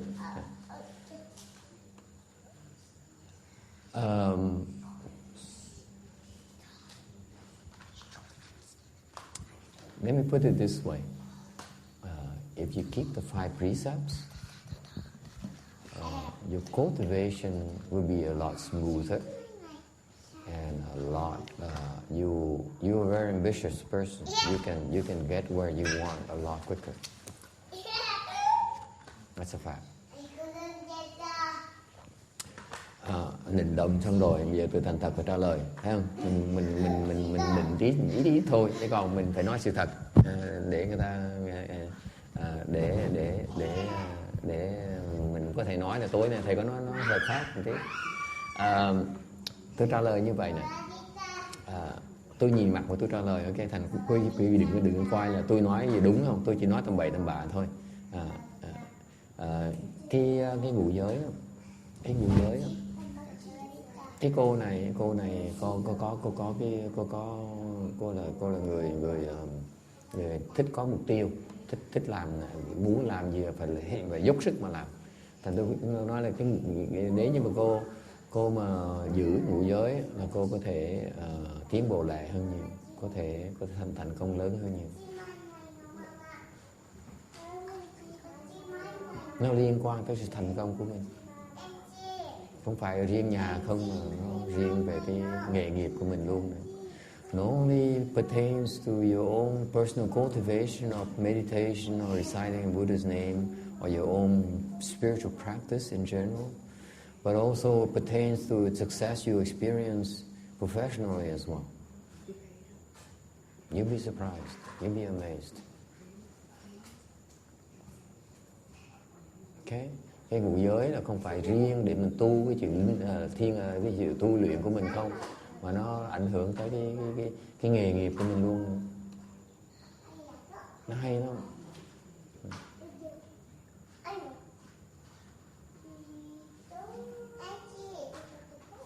And then she's gonna ask me, what if I can't drink, then how can I take my client out, my big customer out?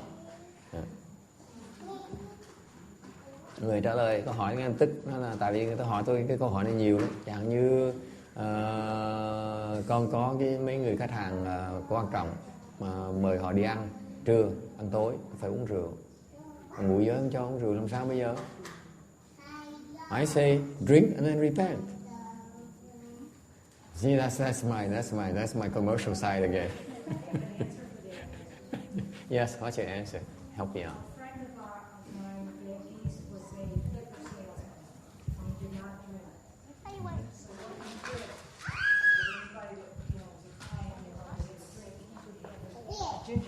Ginger ale made up with a twist of lime or a twist of lemon, and not letting say I want my usual drink, and they didn't know. They didn't know what he was drinking. So you have to do it for a living, and you don't want to drink. Yeah.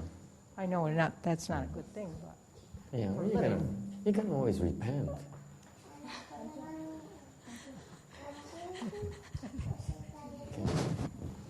we're very flexible. If you need to repent, okay, we repent.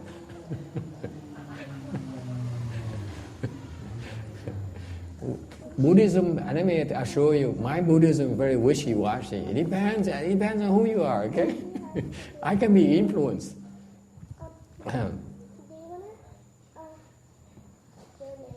And there's some people, just to be fair, there's the other side where some people are very strict about it, and they said, I'm gonna observe it strictly.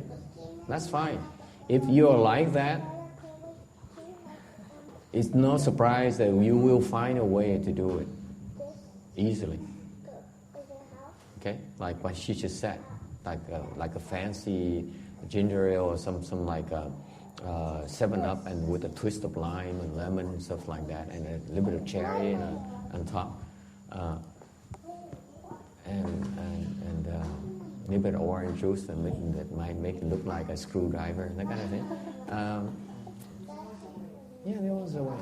If you really want to, you can find a way. If you don't want to, I said, you can always repent. Okay.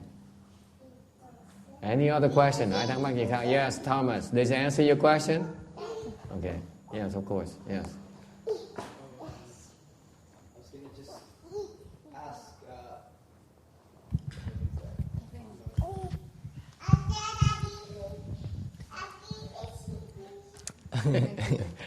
What a happy child. That's good. That's good. I was going to ask your advice.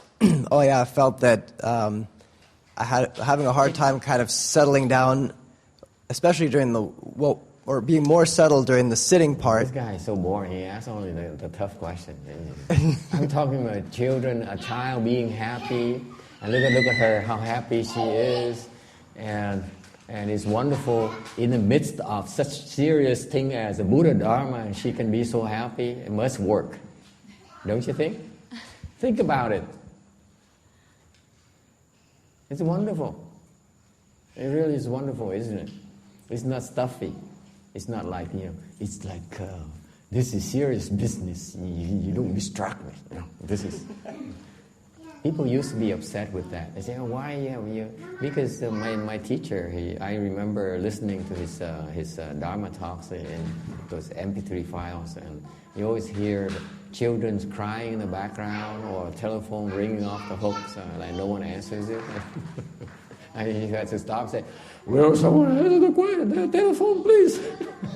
They might be want to give us some money. It's just wonderful that children can be so happy and so relaxed. It's great. Don't you think, Tex? Yes. I'm happy. I'm glad you agree. It's not a waste of your time to drive and be distracted by children. Huh? They don't distract you. They can't distract you. Okay, yes, Thomas, sorry for the interruption. Sorry. Go back to your unimportant question. Okay. Back to my stuffy question. Yeah. No, it was that I can settle down better when we're sitting, but during the walking and standing, I'm feeling a harder time settling.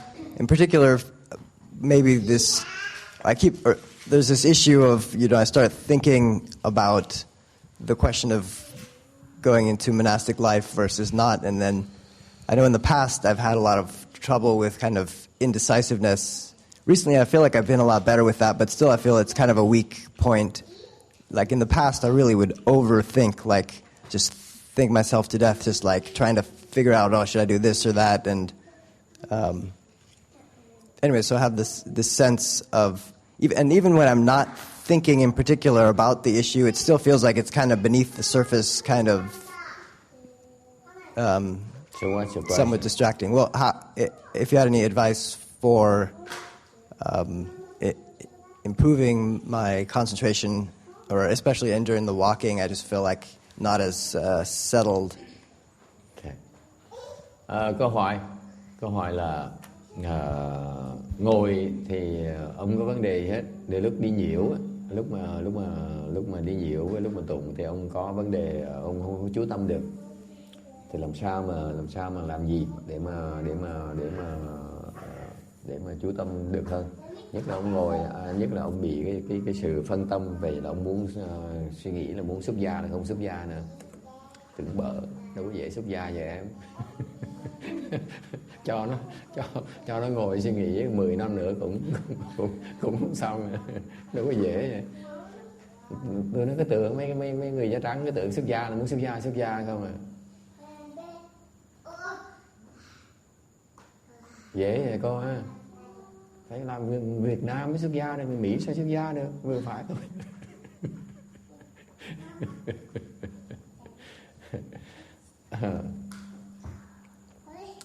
It was a private joke. I'm not sure I can translate it. The girls are giggling like crazy. Yes, text. Well, I can answer Thomas's question. Yeah, please do. Okay. I always can use the help. Okay, Thomas, here you go. If you want to learn to improve your concentration, get a clock that has a second hand, and sit down and watch that second hand go around for about a minute, like 10 times a day. But when you're watching it, just look at the second hand. Don't look at anything else. Don't think about anything. You just watch the second hand and concentrate on it. And do that pretty often. Do it 10 times a day. And believe me, your concentration will improve. There you go. How interesting.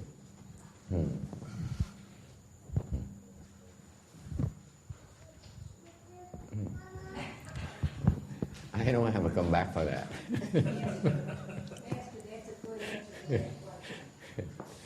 Yeah, it's pretty good.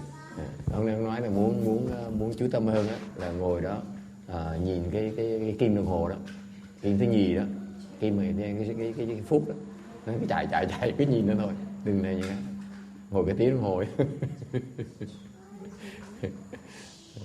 Ông nói hay, thành tôi không có cách nào mà tôi gẹo không được, chọc không được hết.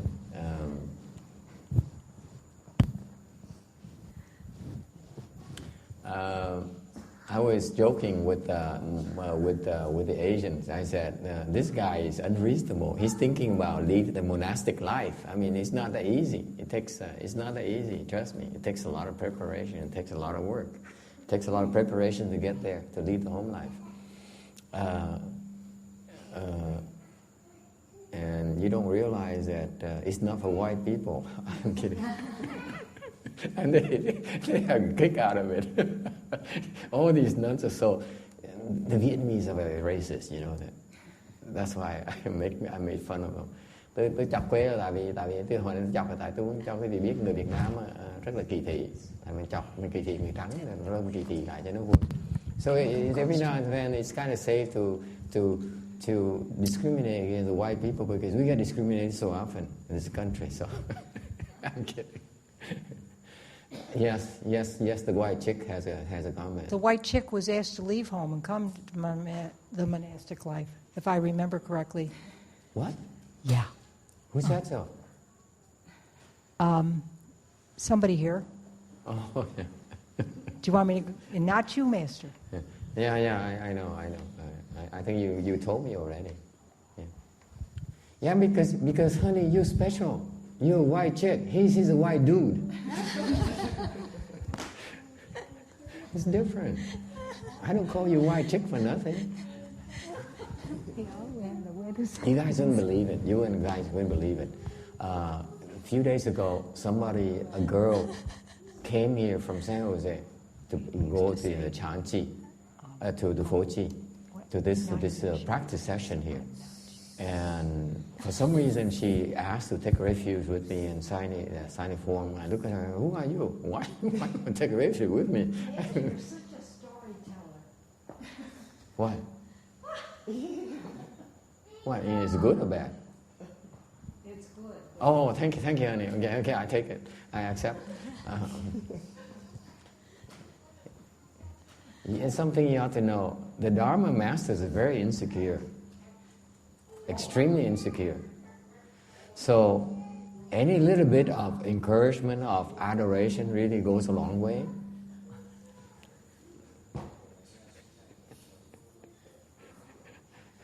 Anyway, so this little Vietnamese thing, okay, it's kind of about your size. She came to me and said, "Can I take refuge in the 5 precepts with you?" I said, "Huh? What's wrong with you?" That's the first question in my mind. What's wrong? What's the matter with you?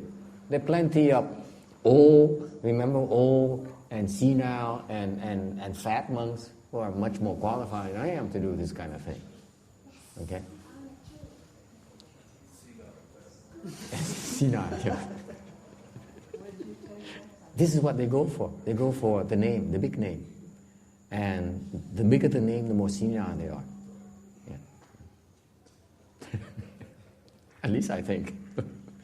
So she says, "I want to take refuge with you." Cái cô đó, cô ta xin quy y với thọ ngũ giới. Tôi giật mình, tôi nói trời đất ơi, con nhỏ này, nhỏ gọn, trẻ, xinh. Mình đòi xin sư quy y với mình giật mình nó, ủa, tại sao Hòa Thượng Thượng Tọa sao dây đầy hết? Mà tại sao chạy lọt tọt xuống đây để mà đòi quy y? Mình lạ, mình ngồi nói chuyện. So I talked to her for a few minutes. I said, "Where are you from?" He said, "I just came from Vietnam." "So what are you doing now?" I'm learning, I'm taking English. "What do you plan to do now?" "I don't know yet." So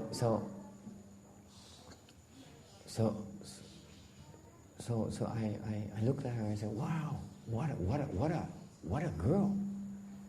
She has potential." Cái người hay dễ sợ, cái người có căn cơ lắm. Mình giật mình mà nói té ra. Thế xong mình cho thọ ngũ giới, xong mà không biết ngũ giới nó cũng thọ ngũ giới nữa. She doesn't know anything about the 5 precepts. Took them anyway. That's the kind of girl I like. Daring. The girls, they're chickens. Like Christy, she's a chicken. It's saved and she comes. She's not saved. No. That's how girls are. This girl said, "What is the 5 precepts?" I don't care. I take the 5 precepts. She's more like a man. Tôi cười là tại vì cái cô này không biết gì ngũ giới hết mà vô đòi thọ ngũ giới. Mình giật mình nói, ôi, tại vì cái người phụ nữ thường là người ta cẩn thận, như cô Jasmine á, nhưng mà chắc chắn cô mới làm, còn không chắc chắn cô không làm đâu. Đừng có hòng. Thầy phải giảng cho con hết, con phải biết thấy hết rồi con mới làm. Cô này thọ ngũ giới, ok, thọ ngũ giới. Yes.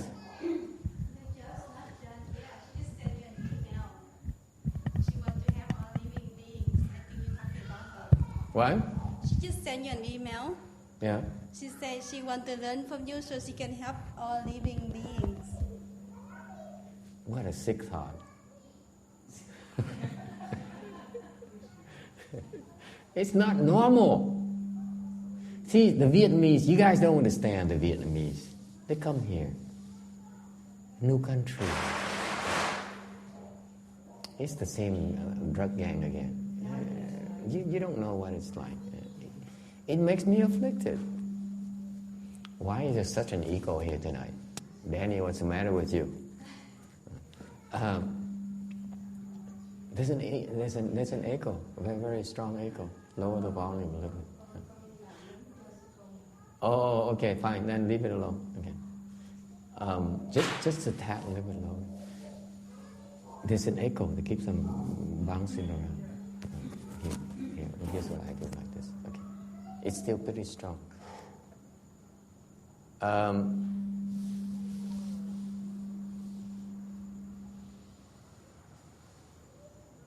See, you have to understand the Vietnamese mindset. The Vietnamese are driven.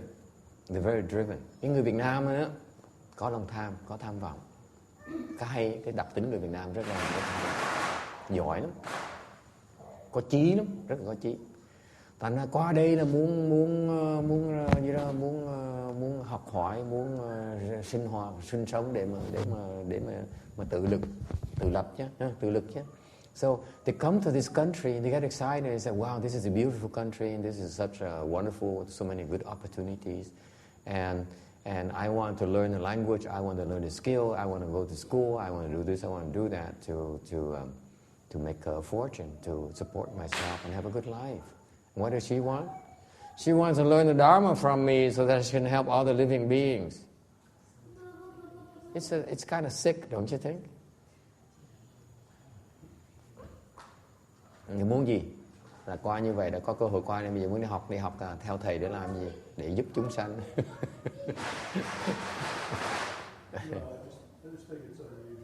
Very unusual. Actually, I told her. I said, after the review, I told her, I said, you have potential. That's why I had all the time. I could tell her. I said, you have potential. So do come again and practice with us, because she's leaving. He's returned to San Jose. Lúc sau cái lễ đó, thì tôi mới nói với cô riêng của nó là cô có căn cơ, có cái sức nơi á, thì hy vọng cô sẽ trở lại mà tu chung. Ngờ đâu cô về cô gửi email của nó, vì cô muốn học cái thầy để con cứu độ chúng sanh.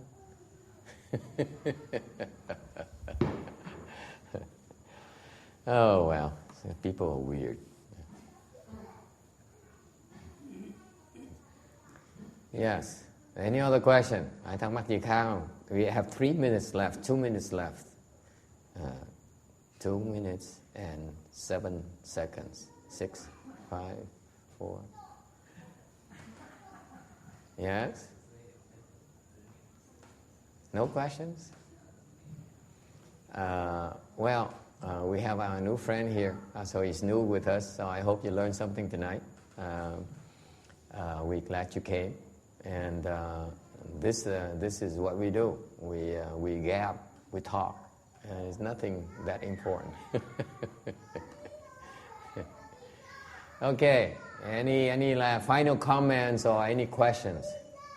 Ai có ý kiến thắc mắc gì cuối cùng không? Còn 1 phút nữa để mà nói. Usually we go over. Usually people ask a lot of questions. Maybe because your presence that they're shy, that they don't dare ask questions. Usually we go over like 2.5 hours, 3 hours. Can you imagine sitting there for 2.5 hours? The legs hurt, the back hurts, you can't sit still, and they sit there because we talk a lot. We don't do anything, just talk. And the guy here drives, 45 minutes text to hear, to listen, and then he drives home. An hour? Yeah. Today is an hour, easily an hour. Okay. All right, then we stop here tonight. If you have no questions, then we stop here. For our last call. Là cái cơ hội cuối cùng. Ai muốn hỏi đi.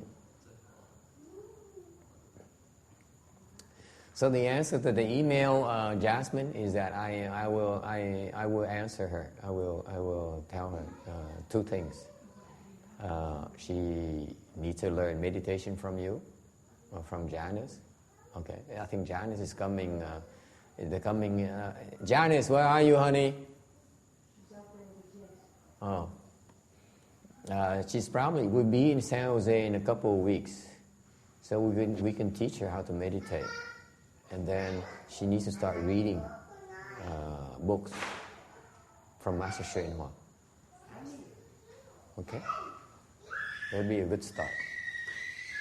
Janice, are you going to San Jose in 2 weeks? Okay? Then you can teach the little Vietnamese thing that I just accepted as disciple. Never mind. Yeah. Okay. We stop here then. Thank you.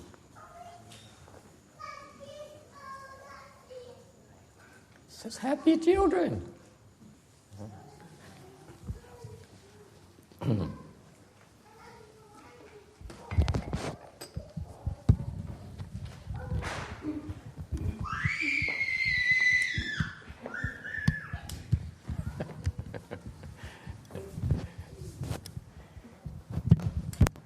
All right, so what we do now is to do a transference, which is sort of dedicate the goodness we created from the work here. We give it away to everyone else, and then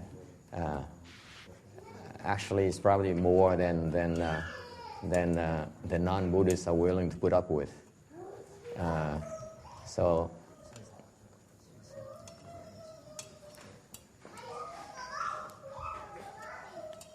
I don't know how to do this now.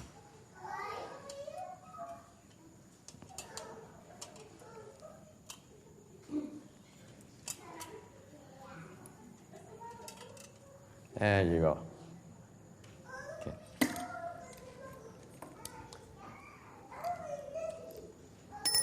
May these merits and virtues adorn the Buddha's Pure Land, repaying the 4 kinds of kindness above, aiding the 3 evil paths below.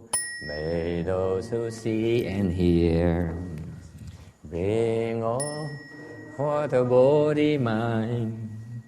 And when this retribution body is done, be, O born in land of utmost bliss.